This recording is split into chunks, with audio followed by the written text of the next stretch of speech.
go ahead and welcome everyone to today's press conference introducing our new head women's basketball coach, Clarisse Garcia. We're going to start with opening statements from our athletic director, Jeff Barber, then statement by Coach Garcia, and then we'll open it up for questions for Jeff, and then questions for Coach. At this time, I'll go ahead and turn it over to our athletic director, Jeff Barber. Jeff, go ahead and take it away.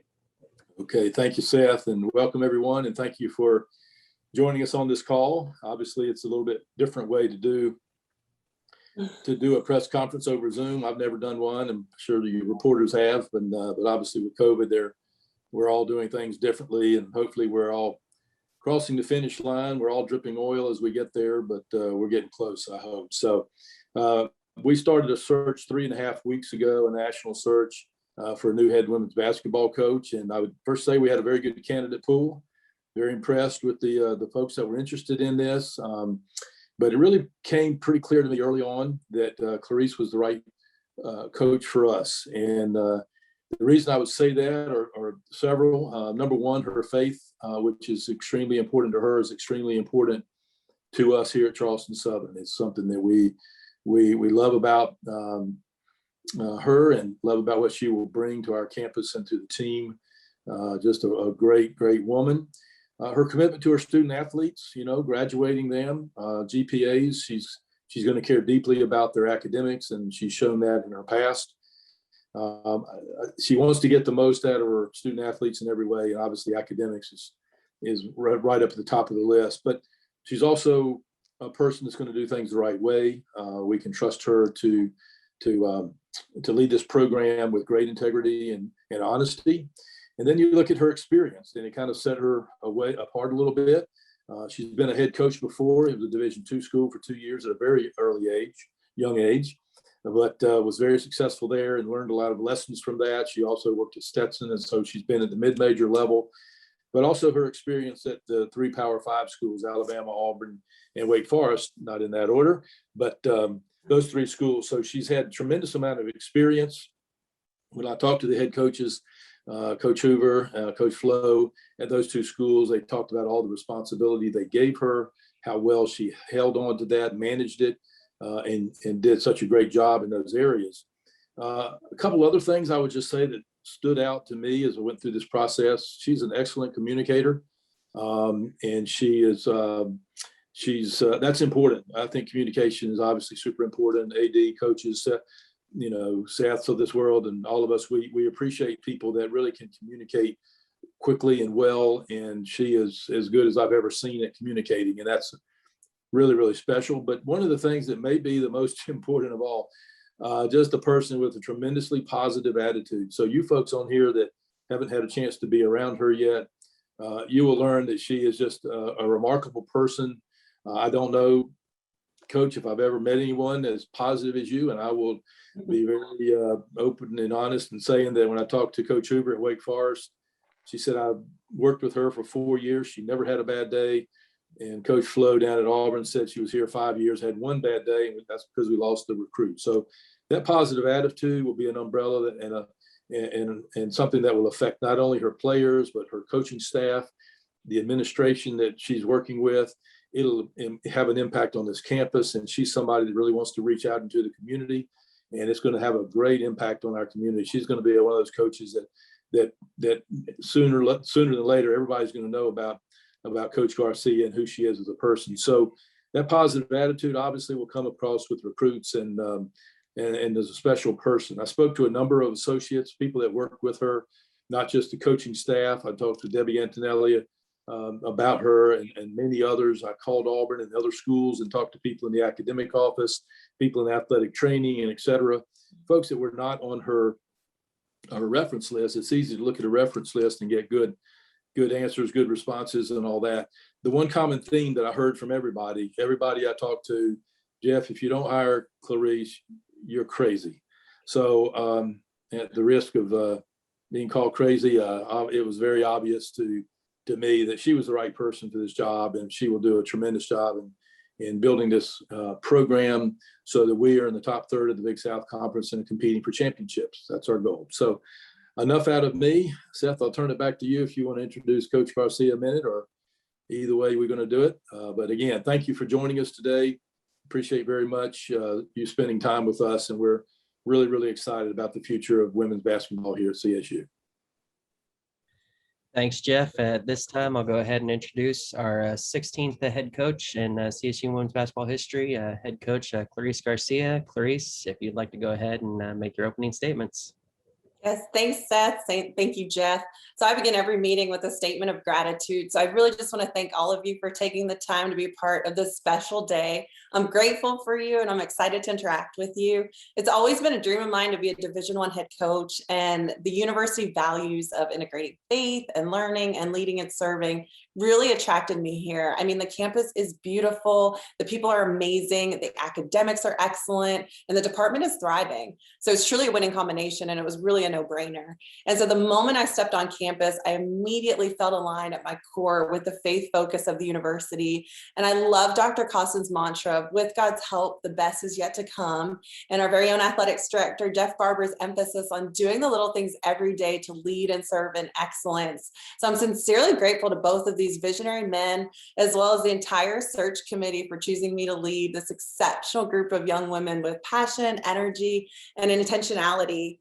And I'm really confident I'm ready to lead because of the leadership of those for whom I've served in the past. So I want to take a moment just to thank all of my mentors and former coaches who really gave me the opportunity to grow as a person and as a coach in this profession. And so for my college coach, Harry Peretta, Fern Labate, and Agnes Baronato, who gave me my first job and opportunity to be in the profession, Lynn Bria, who hired me at Stetson for my first Division I job, Bob White, who hired a 25-year-old as a head coach. How awesome is that? Wendell Hudson, who recruited me then to Alabama, and Jen Hoover, who allowed me to have my first home in the Carolinas and at Wake Forest, and whose friendship I cherish. And obviously, most recently, Terry Williams-Fenoy, with whom I've spent the last 5 amazing years and who has taught me invaluable lessons over that time. And so they've taught me numerous things. And I think the most important is to just always be who I am. And so I will proudly march, likely in heels, in my mantra of degrees, leaders, and champions. And I'm so excited to be able to pour into these young ladies, just with a holistic approach to their development. I want it to be well-rounded. I want this program to serve as just a launch pad for success in whatever they choose, because they need to be active participants with great leadership skills and deeply rooted in their morals and values. And I did a Zoom with the team yesterday, and I've been texting with them ever since. I think I texted them at like 7 a.m. and they're probably like, why are you awake? So that I'm excited. I'll do individual calls with them, and I can't wait to get in the trenches with them. And we're going to lay the foundation. It'll be a culture that's competitive and caring and deeply rooted in championship building habits. And so the mission will be to climb the ladder to cut down nets. I've already communicated to that to them. And so we're going to push the program forward the right way, with the right people, with a deep focus in recruiting, relationships, routines, and retention. And the version of basketball that we play, it'll be fast, fun, and fierce.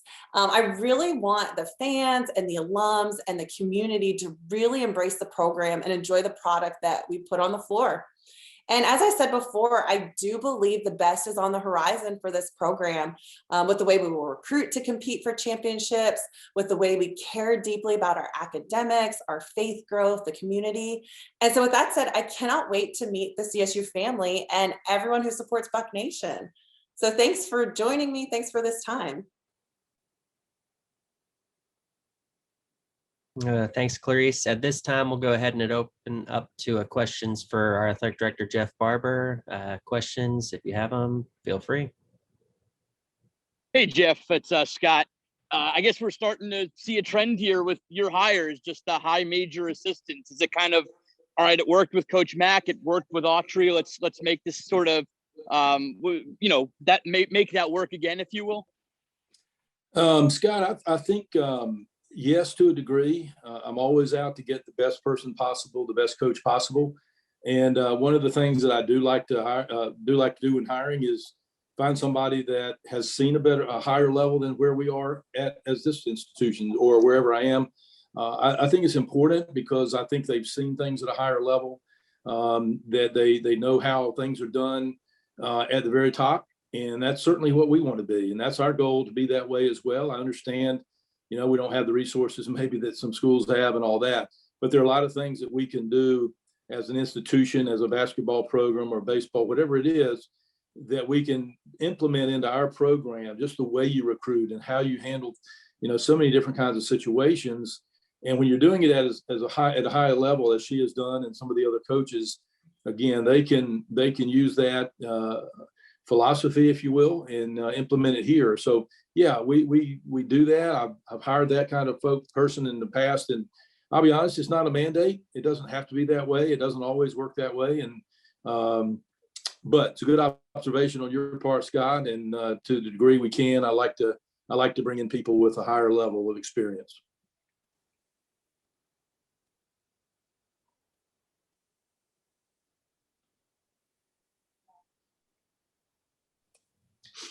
Any further questions for Jeff?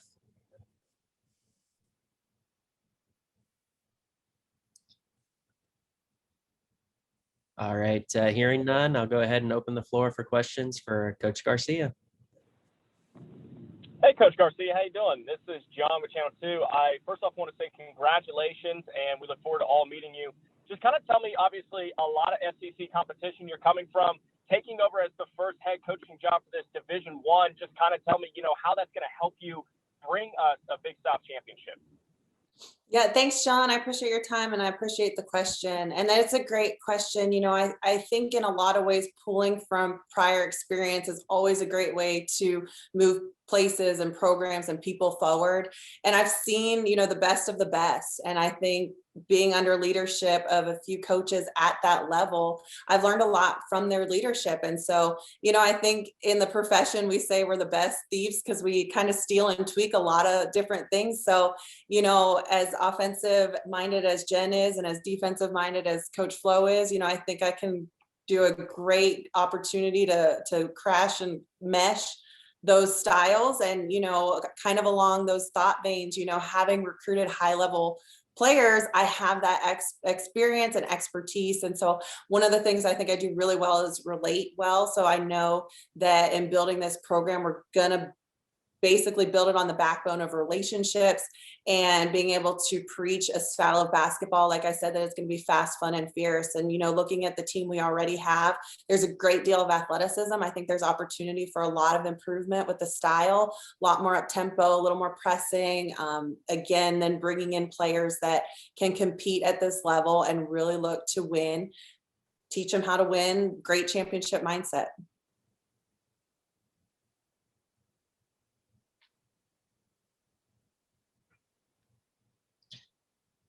Hey, Clarisse, obviously you've come from places that are, tremendous in their facilities. You walk into the Buck Dome, it's a little different than that, I'm assuming. Did that turn you off at all, or does that serve as a challenge in recruiting, or how do you kind of handle that as a coach in this different situation now? I love that you asked that. Jeff was super transparent just through this whole process. And it was funny because he always talks about reading the tension. And, we were going through the interview process and we, get to the arena and he's like, I think I felt tension. And I said, you know what? It is great. There's a basketball court that's well painted. There are rims, they're the right size. And so, you know what? It is going to be a process to pack it. And at the end of the day, there is vision for a new home for the programs. And so, I'm excited for that. I have recruited to places that are much smaller and much less capacity. So I don't fear the situation. I really am ready to embrace it because I think it's more of an opportunity than a challenge.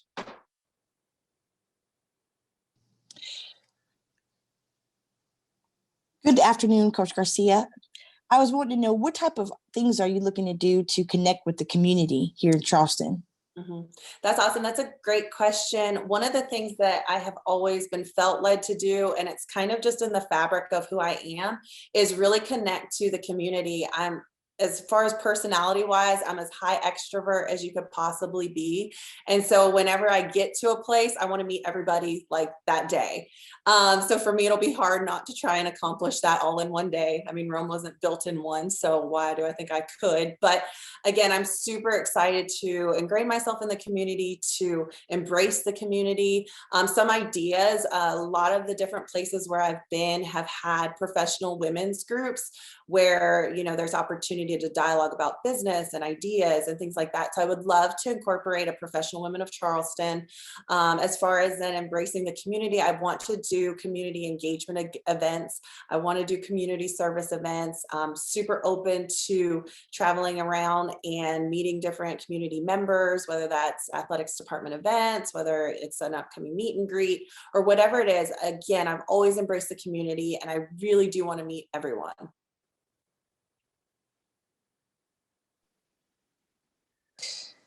One more question. What are your thoughts as far as recruiting, picking from your own backyard, being that you're going to be here in Charleston? Because that's one of the things that I would say for the two schools here, it's been very scarce that they've recruited from the local community talent. And so I just want to know what your thoughts were about that. Yeah. I told Jeff, no stone unturned in recruiting. I've always had that mindset. I've always had that philosophy. And so one of the things that I want to accomplish is to make sure that we do protect the borders. If they are good enough to help us win championships at Charleston Southern and they are in our area, they will be recruited and they will hear from us hopefully first. I'm not opposed to recruiting super young. So if we find out about them early, then you know what, the earlier the better. That being said, as we continue to kind of vet the process and go through and look at the available players in region, we'll definitely focus on then regional connections and regional.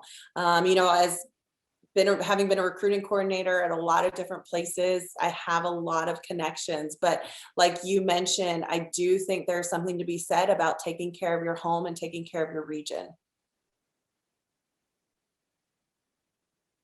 Hey, Coach, this is Kevin Bilodeau with Live 5 News in Charleston. Congratulations on the gig. Just wanted to ask, what's some of the advice you've gotten from some of the coaches you've worked under so far as how to build a program at this level? Yeah. Well, and thanks, Kevin. As I said before, I think one of the best things that anyone has ever told me, or a lot of the different coaches, they've always just said, be yourself. You can't accomplish something without being true to who you are. And I think that's one of the reasons I took this job, because it allows me to be who I am, aligning perfectly with the faith values of the institution. One of my mentors in the profession, Coach B, says, learn something new every day. And that has resonated with me deeply. Coach Flo has always said, you represent the people that go before you, and, you have to represent well. And so, Coach Hoover, she talked a lot about culture. Coach Labate, she talked a lot about making sure that you have a good ability to organize and to recruit well. So I think in a lot of ways, I pull from a lot of their expertise. And, one of the things that is awesome to me is that they are literally a phone call away and have always been there for me. And literally, if I have any questions, they're more than willing to help and to assist. And so, but I think one of the things that I have really truly learned along the way, whether it's been vocal or not, is about the culture. And when I was a head coach the last time, that was probably the most important thing I think that we did first. And that became the most important thing upon which we built the program. And, like I said, it's going to be a competitive culture and one that's full of care. Hey, Coach, Scott Eisberg again from Channel 4. Your thoughts on the transfer portal? I mean, obviously it has blown up over the last year or two, just gone crazy. Is that something you look to delve into to kind of build with experience right away? Or are you more into, grooming homegrown talent, if you will, that you bring in as a freshman and get them playing your way? Yeah. Well, I mean, I guess if you can't beat it, you join it, right? So no, I think there is something to be said about bringing people that can come in and impact right away. So I'm definitely not opposed to, browsing and perusing the transfer portal. I do think at the end of the day, regardless of whether they are a transfer portal kid, a junior college kid, freshman, international player, there is definitely a process that we're going to use to vet them. We want to make sure that they are going to be culture enhancing players, that they're going to be championship minded, that they're going to want to compete, that they can actually compete at this level. It's funny, I had an opportunity to speak with a group of girls recently just about the recruitment process and whatnot. And, when we go to these events where we recruit, we get these big books. And so it has pretty much all the rosters of all the players. And so I told them, I said, I go recruiting with a pen, a highlighter, and a Sharpie. And, I asked them, I said, do you know why I have a pen? And they're like, oh, probably to take notes. And I said, do you know why I have a highlighter? And they said, well, probably to highlight the ones. And I said, do you know why I have a Sharpie? And they were like, no. And I said, it's because I'm going to cross the players off that don't fit and won't fit in the culture. And I said, it's not one of those small Sharpies. It's like the thick, you smell it as soon as you take the lid off Sharpies. So you cross them off because, again, it's so important to just kind of look at the totality of a human to make sure that they're going to be okay to fit in the program.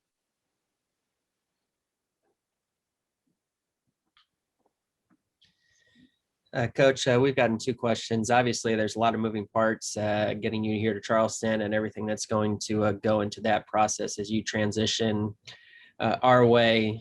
Questions that we were asked, not getting too far into the X's and O's, but what's your offensive philosophy? What's your defensive philosophy? Yeah, so I'll start defensively. Defensively, I love pressuring. I love disrupting. I'm unconventional, so I will do a bunch of different things schematically to try and win. For sure, though, good reliance on man-to-man. I was at Auburn and worked closely with Bruce Pearl and his staff on a really good 2-3 zone. So definitely love to mix it up. I love changing, within the possession. I love after timeout switching defenses. I love pressuring. Coach Flo at Auburn, preached, pressing as soon as they get off the bus. So I love pressure. I love getting up into people. I love disrupting them. As far as offensively, I feel I do a really good job of kind of seeing where the program is. Based off of watching some film, I really do think that there's opportunity to get them playing a lot more up tempo. I love playing motion offense. I came from that in college. I love allowing players to make decisions. I do love situations where you can highlight specific talents of the players.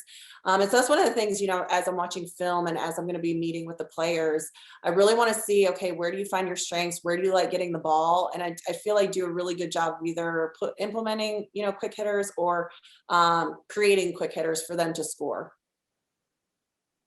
And then obviously your schedule is still in flux over the next couple weeks too, but we did get a question. Are you going to be running any camps this summer? And if so, have you talked with the staff about those dates and that type of thing? Yeah, funny. I actually just talked to a couple people yesterday to see if the camp dates had been set. And as far as to my best knowledge, I understand that there are camp dates set. So we'll make sure logistically that's something that we can do. We definitely want to make sure that, we're within the COVID protocols and whatnot within the university. But my vision and my goal definitely, yes, are to do camps. I love having people around.